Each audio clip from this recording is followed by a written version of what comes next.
Thank you very much. We are Click and Clack, the Tappert Brothers, and we're broadcasting this week from the Save the Skeets Foundation here at Car Talk Plaza.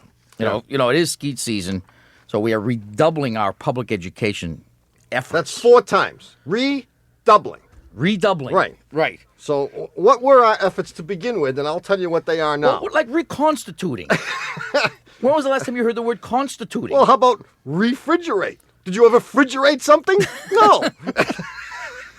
It's those questions that we'll try to answer. It is during words the next... like that I can, in fact, speaking of words, we have a letter having to do with words. If I can just find it. First of all, it's addressed to Dear Tick and Talk. While listening to your highly entertaining and informative show, I was dismayed to hear one of you guys, I won't mention any names, utter the phrase, rather unique. Rather unique? Is Right. that It's like impossible. It's like- somewhat one of a kind? It's like almost better than perfect. Better than a couple of erudite fellows like you have got to know that unique is unequivocal and absolute. It is not to be qualified or modified through the use of libertine adjectives. I realize that this is a widespread trend in today's decadent society, and as I have nothing better to do with my life, I have taken it as my personal crusade to stamp out this insidious usage wherever it makes itself manifest. That's a rather unique letter. It took me 6 months to stop using the word brang. And Chris Callahar of St. Louis also wants to know how I am surely right ever allowed such a terrible transgression. She was on a sabbatical. Sabbatical is not everything it's cracked up to be. No, Did it you isn't. know that? I just thought you'd like to know If that. you'd like to call us about your car, the number is 1-800-332-9287 or 617-353-6350. Is it going to make a lot of noise when I open this can? No, I don't think so. Then I'll just do it. Hello, you're on Car Talk. Hi, this is Sid Grossberg from Farmington Hills, Michigan, but I work in Southfield, so if you want to keep the alliteration going, it's Sid from Southfield. Sid from Sid Southfield. from Southfield. What's up? Okay, I have a 91 Buick Park Avenue, had it for about a year, and something happened during the past year that also happened with my 87 Pontiac Bonneville. I'm wondering if this is generic to all General Motors cars. What are you laughing about? The idea that something is generic to all General Motors cars I was see. somehow amusing to me. I can see that. What happened, Sid? Well, when going on a rainy day through a wet puddle, all of a sudden I started hearing something that sounded like a machine gun from underneath the car. And there was sort of a feeling of a little bit of slippage, although I'm really not sure. But there was a machine gun sound, like a and this had also happened on my Bonneville. And, of course, when I took it into the dealer and mentioned this, they gave me the sophisticated mechanic shrug of, we couldn't replicate the sound. Replicate. Replicate? Yeah, how nice for them. Yeah, is that what reptiles do?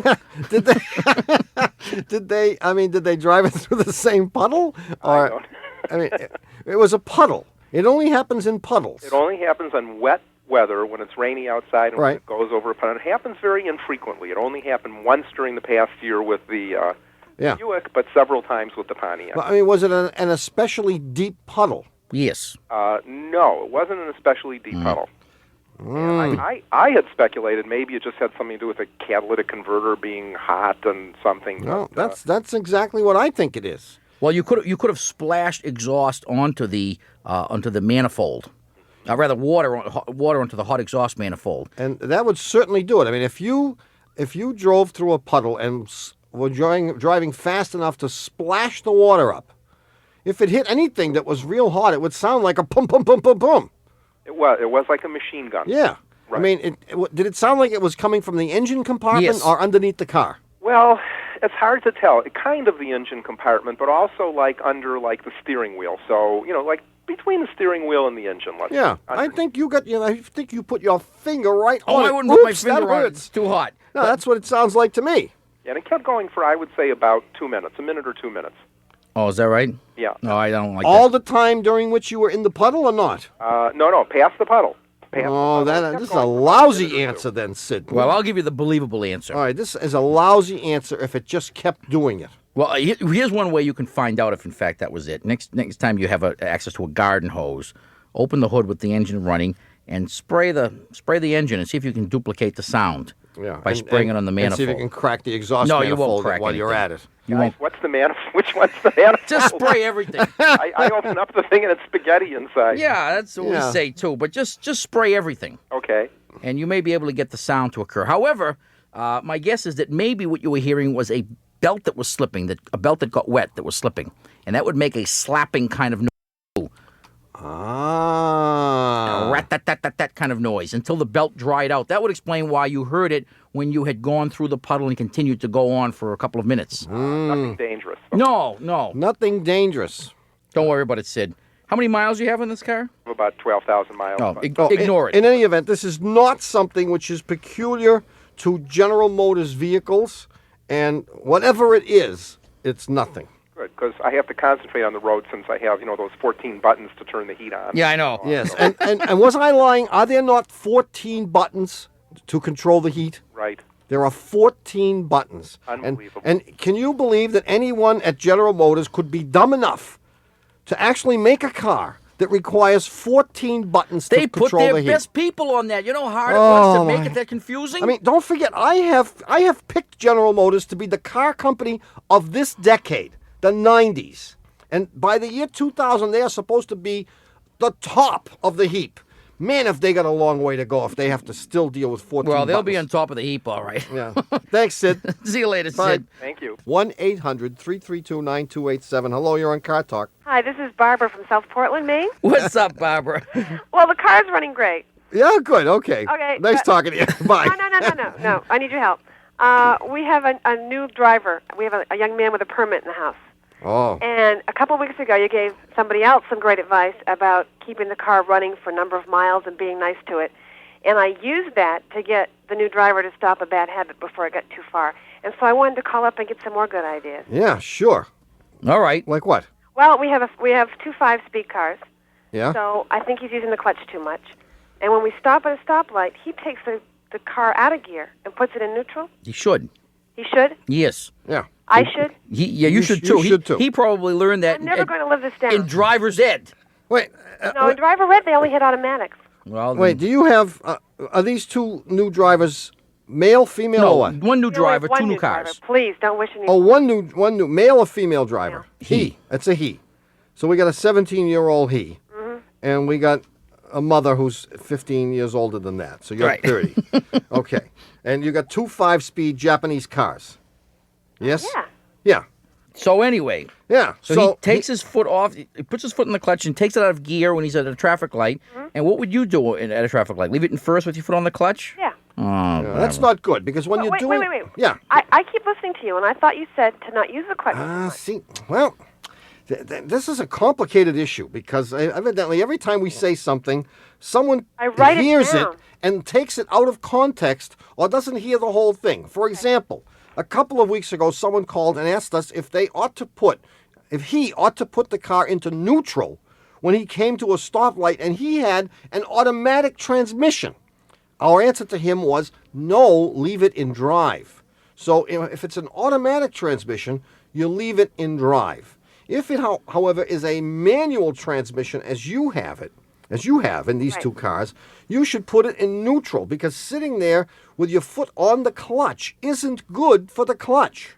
Well, it isn't bad for the clutch per se. It's bad for the clutch release bearing. Right, a piece of the clutch is being worn out when you have your foot on the clutch. Oh, The only time the clutch is not being worn out is when your foot is off of it. Okay. So, Whether you're moving or stopped. what's your son's name? Mo. Mo. We want to give a round of applause to Mo for beating out his mother. Yeah, get away, Mo! And you can deal with him. Now what are you going to do? Tell him not to get a swelled head over this. He's probably doing God. 25 other things wrong. Right. Well, what I'll probably do is say I sit corrected. Yes. Either that or don't tell him you called. No, you have to tell him, Barbara, because he's going to notice that you're doing just the opposite of what you had been doing. And I'm also going to be not carping at him for doing. Yeah. So what Yeah, happened, that's Mom? right. So Well, I think be big about this and fess up. I think it is healthy for children to know that their parents can make mistakes. Because, my poor kids, they go through life thinking of me as a god because I practically am. I've never made a mistake in all my life. Well, that's why his kids walk around the house saying, "Oh my God." Think about what's going to happen if the kids grow up always thinking that their parents are perfect. They should learn that parents, too, are almost human, just like we think teenagers are Right. almost human. Like, parents are people, too. Well, hardly. Good luck, Barbara. Hey, Hope you good can luck. live this down. See you later. Bye-bye. Hey, we've got more calls on the puzzler answer coming up right after this. This message comes from NPR sponsor eBay Motors. If you're like most people, there's been a time where you had to stop working on your car because you didn't have the right parts. But eBay Motors thinks the only thing that should slow your car down is the brakes, or maybe friction, but not a lack of parts.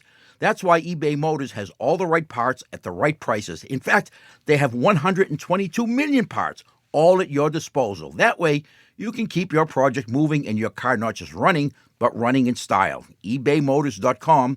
Let's ride. Support for NPR and the following message come from BetterHelp, offering online counseling. BetterHelp therapist Hesu Joe knows that lockdown has been hard on us as humans. We as people are hardwired to connect with others, which is why this whole time is so difficult.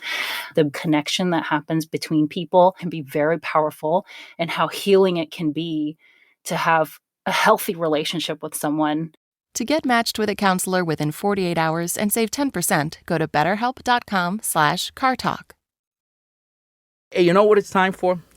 A nap? As both of our regular listeners know, Yeah. it's time for the puzzle answer. Howdy doody time. Remember? The puzzle answer. The puzzler last week was a word puzzler, as I recall. It was a non-automotive puzzle. Did we get the right answers to Well, it? it was a non-thinking puzzler, actually. But I just wanted to see how many people were paying attention. And we had suffered from a dearth of mail. Yeah? Yeah. So I know you were feeling bad about the fact that we hadn't received much postal correspondence, and you felt the need to get... Yeah, but I don't care about correspondence having to do with the puzzler. I want interesting correspondence. I don't care who gets the right answer. What do I care about that? I want people who are willing to bring up deep philosophical issues. Take up. Well, here's the philosophical puzzler issues. anyway, and it may have fooled one or two people. It may have, but most people, I think, knew the answer to this. Well, It was so I don't know. I worked It on was it for an hour and a embarrassing. half myself. Rearrange the following letters to spell just one word. Yeah.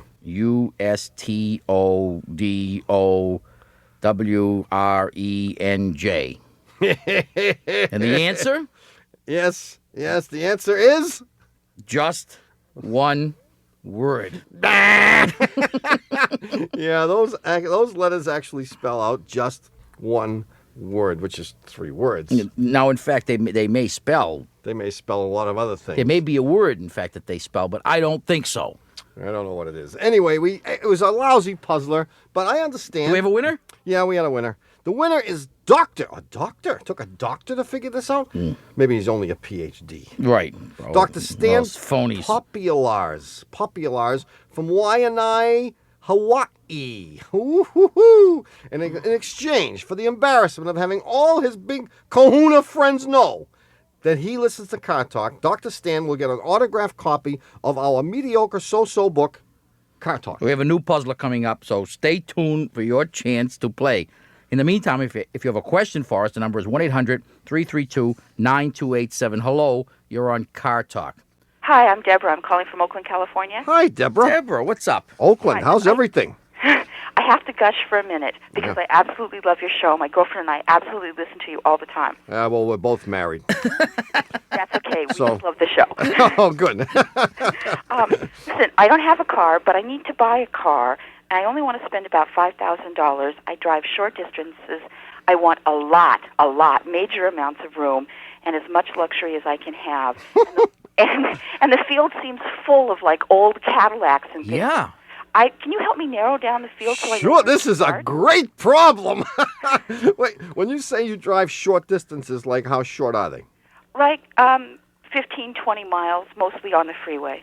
15? But mostly in And how often do you drive this 15 or 20? Every day? to work and back. To work. To So work. 5-6 days a week. If you don't mind my prying a bit, why do you need a large, spacious, roomy, Luxurious. enormous... Well, maybe she's Behemoth. got the Cleopatra syndrome. What's wrong with that? I need a large car because I am a significant sized woman, and my friends are even more significant size, and we are tired of being in Hyundais. God love you. That's right. I mean, people don't realize that you can't drive a little car if you're not a little person. And everyone realizes that Japanese are smaller than Americans. And that's why they have been trying to foist these little mini cars on us. They're trying to make us tense, nervous. Well, and they are succeeding. I love you so much. I even bought your book. And so what the large behemoth is the psychologically good part of buying a car. Yeah. For me. That's right. And I have to buy a car because I live in a neighborhood that's not very safe, and it's a safer way to be in the world that I'm in. Yeah. Okay. And I want luxury because I'm middle-aged now and I'm entitled, you know? Yeah. This is my question. Should I be, with my $5,000, should I be looking at like a 20-year-old Mercedes, or should I be looking at like a 10-year-old Cadillac? Oh, no, you don't want to look at a Mercedes. Mercedes are indeed wonderful, but 20-year-old Mercedes are expensive to fix. Yeah, because you have to think about not just buying the car, but you then have to keep it. Right, you wouldn't be able to spend the whole $5,000 on the car. You might be able to spend like $500 and reserve the other $4,500 for repairs. So, I mean, you have to be really careful. I mean, I guess you haven't read the book carefully enough. Have you read the whole book? The book makes it very clear. I have read the whole book, and I have a mechanic lined up. Great. Okay, because the book makes it very clear. I have to know which ones to bring to her. I have the car for you, Deborah. You need like a nice 78 Lincoln Town Car. Ooh, that's good. Lincoln Continental Town Car. I mean, you can't beat that. That's huge. It's an invulnerable. Invulnerable. I love this, an invulnerable. You don't have to have the Cadillac name to have luxury. If you got yourself a monstrous 78 Buick or a monstrous 78 Chevy with everything on it, that would be as much luxury as the name Cadillac. So I would say don't go for name, but go for condition and go for options. You want everything on this car. Power windows, power seats. I'd go for color. I would focus on the color first. No, I would. I'd find the color you like and then let everything else fall into place and be determined by your choice of color. So you can put, I can see the ad in the paper now, wanted, yellow car, and see who answers. Sure, and then you can begin to filter them out. I mean, the Hyundai ones you just disregard because you know how small that car is, and then you'll work your way up and you'll find yourself a nice Lincoln Town Car. But I wouldn't be afraid to get something older, and luxury American cars aren't that expensive to keep in because in nobody repair. wants them. So you're in an ideal situation because people do not want these cars, so the price has not been driven up. But I would try to spend about $3,000 for. If you really only have $5,000, you should be able to find a late 70s big monstrous car in beautiful shape for $3,000, and then spend the other $2,000 with this mechanic to have him go over it and fix every possible thing. I am planning to do that. Great. Because I did read the book. Enjoy it, Deborah. Good luck, Deborah. Thank you. Whatever very it much. is. Go for color. Let us know. Would you? Bye-bye. 1-800-332-9287. Hello. Interesting question, huh? It is. Interesting. I like it. Hello, you're on Car Talk. Hi, gentlemen. How are you today? Good. Who's this? My name is David, calling from Pittsburgh. Hi, Yeah, David. David. We're so unaccustomed to being called gentlemen that we're taken aback there for a moment. But what's up?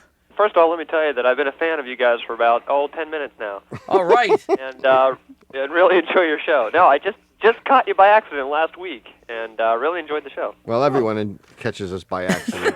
Kind of like a cold, you know. Like the flu and things like that, right? So you have a question for us, or you just I call do. up with accolades? Okay, I just recently lived over in Europe, and I was working for the government, civilian employee, and I got a chance CIA. to drive a bunch of really nice European cars because I figured when I came back to the States, I would buy a new car or a used car, and there was a very specific car that I wanted. Out of all the cars I drove over there, European, German, and otherwise, Don't tell me. It was a Ford. no. Oh, okay. No, I was really happy with the Saab, a Saab 900. So I came back here and I bought a used one, which I'm very happy with. Yeah. I got an 83 Saab 900. I got a very good deal on it. The car is in immaculate condition. I'm the second owner. It's got 120,000 miles on it. No kidding. That's very good. But it looks beautiful. The interior is perfect. It drives like a dream. But But But about 2 months ago, I was driving along, and I started hearing a whining noise in fifth gear. And the whining noise got worse and worse, and then I started noticing it in third gear. Oh. And then I noticed it just a little bit in fourth, but then it leveled off, and I still hear it, but it hasn't gotten any worse, and nothing has happened. It's just been that way for about a month and a half. Oh, no, you're wrong about that. Something has happened.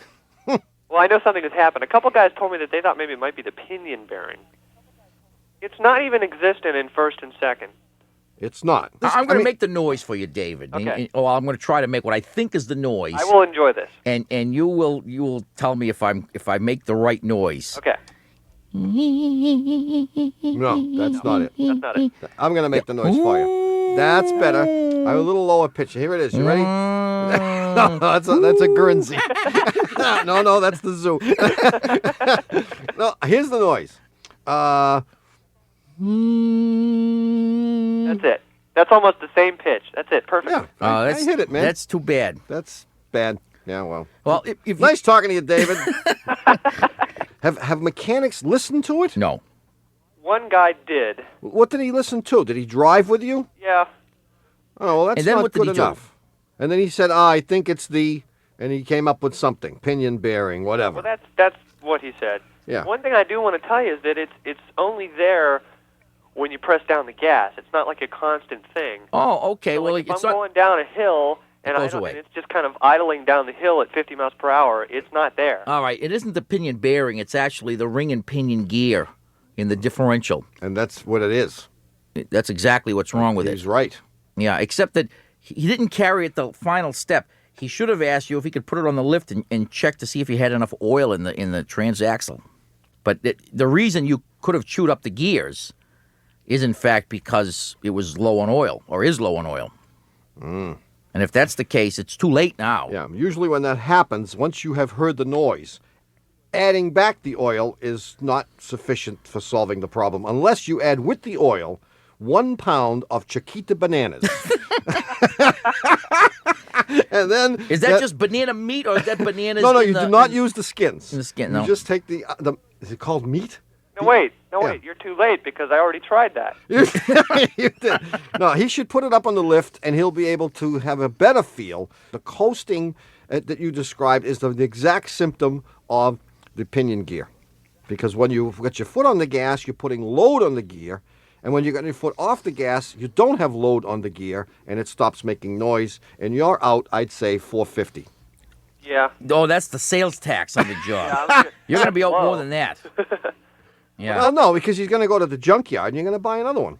Yeah. The good news is you could drive forever with this noise. Well, and except for psychological problems, nothing else would happen. More important than anything is to make sure that somebody checks the transmission oil level to make sure that it's full. Okay. If it is full, you'll hopefully do no further damage to other gears in there. If it isn't already wrecked, you may be able to drive it for a long time, like Tom says. Yeah, you Really? probably will. It will drive you nuts. Yeah, it already does. My brother was the calmest, coolest individual in the world. Yeah, never had ranting and raving For problems. 4 years, he drove a Chevy Suburban that had a bad rear end, and the noise it made sounded like the state police were behind you the whole time. He kept pulling over, and reaching for his wallet, taking his license out. And I tell you what, I went broke on bananas. But ever since then, he's been a raving and ranting lunatic. So, you are warned. Good luck. Well, thank you, sir. Good luck, David. Bye-bye. Bye-bye. Don't move, because more calls and the new puzzler are coming right up. Support for NPR comes from Discover, with a message about rewards. If you're a loyal credit card customer, you should be rewarded for your loyalty, preferably with something that's useful, like cash back match, for instance. Discover matches all the cash back you've earned at the end of your first year. Finally, rewards that make sense. Discover exceptionally common sense. Learn more at discover.com/match. Limitations apply. The Tappert Brothers, and we're here to answer your questions about cars and car repairs and anything you want to know about chemistry. Doug Berman will be able to help us Send with. it in writing on the back of a $20 Right, bill. because he's working toward a PhD in chemistry. He's on Chemistry 101. But he's closing in on it fast. By the time he's my age, he will have been dead 3 years. Hey, it's time for the new puzzler. Yeah, have you got a new one? Well, I didn't until a minute ago, but I haven't. Well, I can I'm deal with it. going to describe for you a scene. Well, should we have a little There should be a little music. Intro. There should be a little intro. I feel like drum Loretta roll. Young. Remember Loretta Young used to have that show? No, I don't remember Loretta Young. That was much before my time. I don't know who you're talking about. Oh, okay.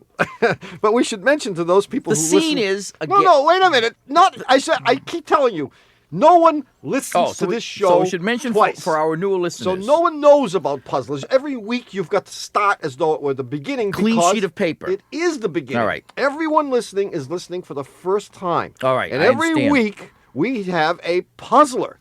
And we try to get the one or two people who are listening to write in with the answer, and we offer them elaborate gifts. Just so we get mail. Actually, I wanted to mention that I'm delighted if you've noticed that Marilyn Vos Savant now has a puzzler every week in the paper. Yes, we goaded her into doing that so that we could steal her puzzlers. We don't have That's any right. good. Now we got a week in which we can try to figure out the answer. Actually, we can have a share a puzzler. There's no reason why she should have a puzzler and we should have a puzzler. We could just use the same one. She's been stealing from us for long enough. Well, here's our puzzler. Yeah. So pay attention. You might be able to win something. I will describe a scene to it. It's a gas station. Scene. Okay. Shall I close my eyes here and develop all the imagery? No, you might get nauseous. I wouldn't close my eyes. And the scene is very simple. There's a customer there who's asking the young attendant to repair a tire. Not repair, but replace a tire. He has a bad tire which he would like removed from the rim, and he wants to buy a new tire. Yeah. Okay, so that the car is pulled off, and the owner of the gas station... When you say young attendant, you mean a real dumb young kid. Well, no. Who's married to his cousin. No. Just, age has nothing to do with I'm just trying to get the whole... I was just trying to paint the picture. All right, okay. James Dean looking type, but... okay. T-shirt, cigarettes rolled up in the sleeve. Camels in the sleeve. Dungarees with cuffs. You got it? Okay. Penny loafers. Okay, and the customer is saying... Crew cut. Put on Right, a new cigarette tire. dangling from the lips. I got it. You got it? Have I painted the picture? He doesn't look anything like that, actually. His name is Bruno. Right. And he has been asked by... Are his knuckles scraping on the ground? Not yet. He has been asked by the customer to replace this tire. Yeah. And he has it on the tire machine, and he is about to break the bead, that is, separate the tire from the rim. Right. At that very instant, the owner of the shop runs over and says, "Don't do it." Yeah. What did he see that caused him to run over and stop? I mean, pull the plug on the machine. Yeah. Woo. To stop the attendant from repairing this tire. Wow. Woof. He saw, Probably the I'll give you a most hint. animation the kid ever got out of his boss in all the 6 years Well, the he kid worked said, there. "Huh?" No, but he saw something. Is he married to his cousin? He saw something in the trunk of the car. That's the hint. Ooh. He saw something in the trunk of the car. Awesome. That alerted him. Isn't this a great puzzle? That stinks. Better If than that you think- Lazo where you lose. If any of you 6 listeners out there think you know the answer to this puzzler, you could be the winner. What are we winning? If there are 6 of you, you'll have a 1 in 8 chance of winning.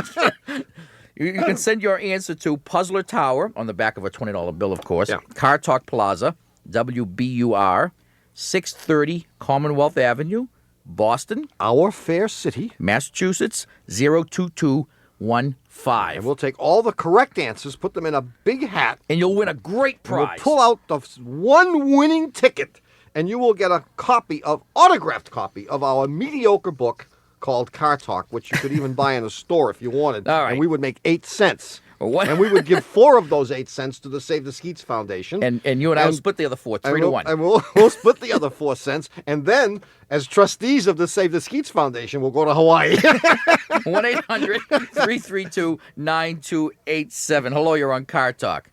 Who's this? David, calling from South Lake. How are you guys doing? David from South Lake what? South Lake, Texas. Oh, of course. So silly of me. I'm sorry. That's all right. That's all right. Anyway, I've got a question for you guys. I got a 1990 Mazda Miata. I've had it for about a year and a half now. I got just at 50,000 miles. The warranty's about to go out. Since I am concerned, since it's about to go out of warranty, and since the airbag's never been inflated by any cause of mine. Yeah.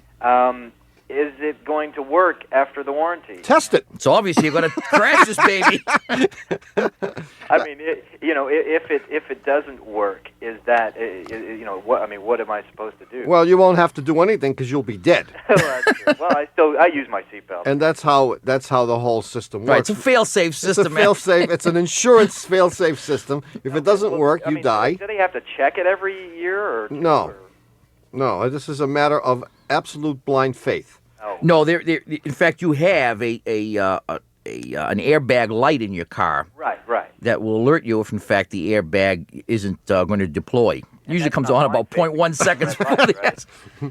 I mean, what the little light is telling you is that all the wiring, I think this is true, is that all the wiring from the sensors to the airbag is sort of still there.